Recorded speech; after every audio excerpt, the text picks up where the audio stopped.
Et c'est l'heure de recevoir notre invité de la mi-journée. Avec lui, nous allons parler lutte antiterroriste. Une question d'actualité après le démantèlement hier d'une nouvelle cellule à Tanger, dans le nord du Maroc.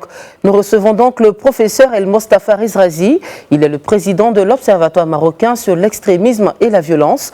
Et nous évoquons notamment la gestion par le Maroc des personnes détenues pour des affaires de terrorisme. Bonjour professeur. Bonjour. Alors déjà, est-ce que vous pouvez nous présenter l'institution que vous présidez? Bon, merci pour l'invitation et sans faire du plaidoyer. Alors, OMEV, ou l'Observatoire marocain sur l'extrémisme et la violence, c'est une petite structure, format ONG ou association savante qui s'occupe de la recherche, de la réflexion, l'expertise et la formation sur toutes les questions relatives à l'extrémisme violent, le terrorisme et bien sûr les modalités de réinsertion, de réhabilitation avec une équipe d'une trentaine d'experts. Voilà. Nous rentrons à présent dans le vif du sujet. Alors, professeur, le démantèlement régulier de cellules terroristes projetant des actions sur le sol marocain prouve que le Maroc est toujours une cible. Selon vous, qu'est-ce qui pourrait justifier cet acharnement sur le Maroc? Alors, d'après moi, ce démantèlement qui est le deuxième de son genre depuis 3-4 semaines, il reflète en premier lieu une continuité de vigilance parce que tout en parlant de la menace, je crois que tous les pays sont aujourd'hui menacés ou cibles après ces appels de Daesh ou d'autres organisations terroristes. Malgré le fait que justement sur la terre, Daesh a perdu beaucoup de force, mais je crois que cette vigilance continue justifie cette proactivité par les instances sécuritaires marocaines. Alors, admettons que Daesh, après un moment de recul, il a repris ses activités suite à des appels de ses leaders, que ce soit en Syrie, en Irak ou même au Sahel, appelant ses adeptes à réagir, à frapper des cibles que Daesh juge ennemis, profitant exactement de l'état pandémique et des préoccupations des différents services de sécurité par la gestion de la distanciation, des états d'urgence, etc.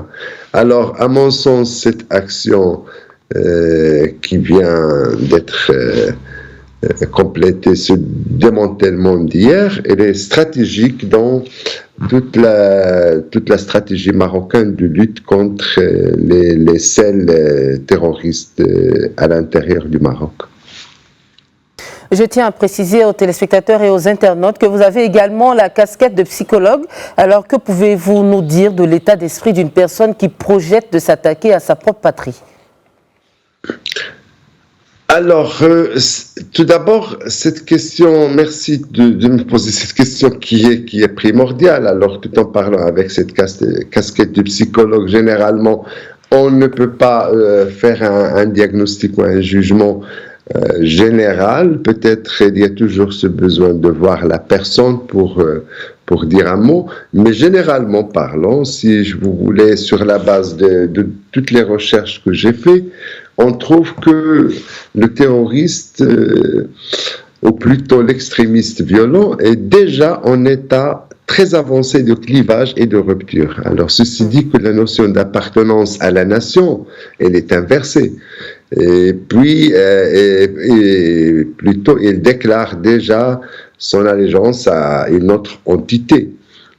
Alors, généralement, quand on parle de personnes qui ont déjà ce recours à attaquer, à exercer la violence avec cet état d'esprit de voilà, bara, qu'on peut le traduire psychologiquement par la notion de clivage ou la rupture, alors cette notion d'appartenance, il devient moins importante dans la construction identitaire d'une personne qui est en alignation cognitive, émotionnelle totale. Professeur, dites-nous, est-ce que votre observatoire dispose-t-il de chiffres sur les personnes détenues pour des affaires de terrorisme dans les prisons marocaines? Alors, selon les chiffres officiels de la DGAPR, je crois que le nombre de détenus associés à des dossiers relatifs au terrorisme ou à l'extrémisme violent sont dans les environs de 1000 à peu près. Bien sûr, ils représentent différentes affiliations, différents âges, différents niveaux scolaires, et bien sûr, différentes peines. Généralement, c'est même ceux qui reviennent de la série, c'est médiatiquement parlant, on les met tous sous le nom et ceux qui ont été avec Daesh, mais en réalité, il y a beaucoup de factions, même en Syrie, en Irak. Alors déjà, c'est une variété de personnes qui appartiennent à différents groupes, mais bien sûr, le sens commun, c'est qu'ils ont un recours à exercer la violence contre les États, contre les personnes, les biens publics, et c'est ça. Généralement, le nombre est devenu de plus en plus réduit, mais toujours avec cette proactivité des agents de sécurité marocains. Le nombre ne se limite pas toujours, il est alimenté par les arrestations que le BSIJ et les autres instances réalisent chaque mois à peu près. On le sait, le Maroc a entrepris depuis plusieurs années un travail de fond pour la déradicalisation des personnes détenues pour des affaires de terrorisme. Où en est-on à ce jour ? Alors, je pense que justement, le Maroc a lancé déjà la DGAPR qui est en charge. Il a préparé plusieurs programmes de réinsertion sociale pour cette catégorie de détenus, mais particulièrement depuis 2017, la DGAPR a lancé un programme intitulé Moussalaha, réconciliation, qui se base sur 3 piliers. La réconciliation avec le texte religieux, avec la société, et puis réconciliation avec soi, bien sûr avec différents intervenants, y compris la Rabita Mohammedia des Ulama, le ministère des Affaires islamiques, le ministère de la Justice, le Conseil national des droits de l'homme, le ministère public, et bien sûr l'autorité judiciaire et d'autres experts, parce que ce bouquet, si vous voulez, destiné à accompagner cette catégorie de détenus, et il a été très bien étudié de manière scientifique, et bien sûr il a bien étudié les autres expériences internationales, et il est venu satisfaire non seulement un accompagnement religieux, comme se faisait avant à la classique dans d'autres pays, mais il y a un accompagnement psychologique, un enseignement des droits de l'homme,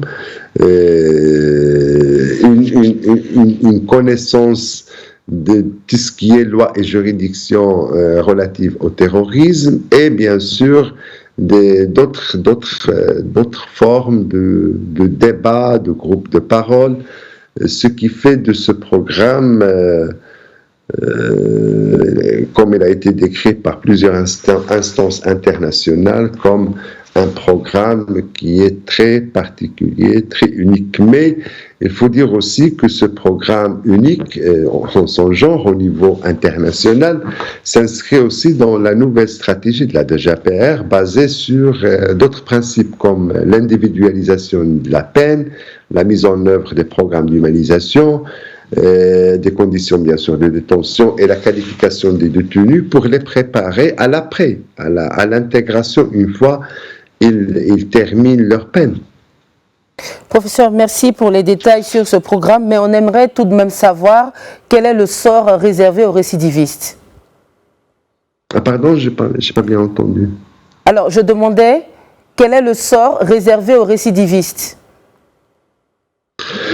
Alors, justement, ça c'est un point fort justement d'évaluation, si vous voulez.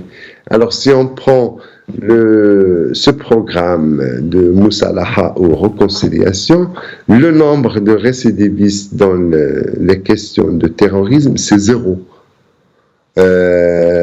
Pour, bien sûr, d'autres, il y a une seule exception d'un récidiviste, mais qui a fait son retour à la prison dans un crime de droit commun. Alors déjà, et ça, on le trouve nulle part, si on prend les expériences qui ont été faites dans les pays européens ou arabes, ou africains, on trouve que cette variable est très rare, et je crois que ça exprime, ça renforce justement cette prétention que le programme elle est très bien étudié. Espérons qu'il continue à réussir sans aucun incident de récidivisme. Voilà. Je vous remercie. Allez-y. Mais généralement, si on veut parler sur le récidivisme dans le terrorisme, je crois que le Bureau central d'investigation judiciaire, le PSIJ, il a déjà lancé des chiffres il y a quelques mois, ou plutôt quelques années, que le nombre de personnes associées au dossier de terrorisme et qui ont immigré en Syrie et en Irak sont dans les environs de 200. Alors 200 et quelques, 2600.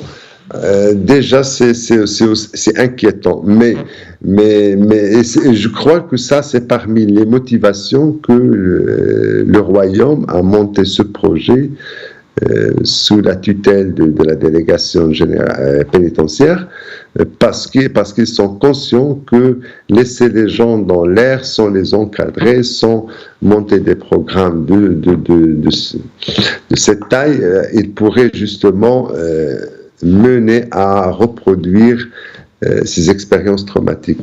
Voilà. Alors, je vous remercie, professeur El Mostafa Rezrazi, pour votre intervention. Je rappelle à nos téléspectateurs que vous êtes à la tête de l'Observatoire marocain sur l'extrémisme et la violence. Merci.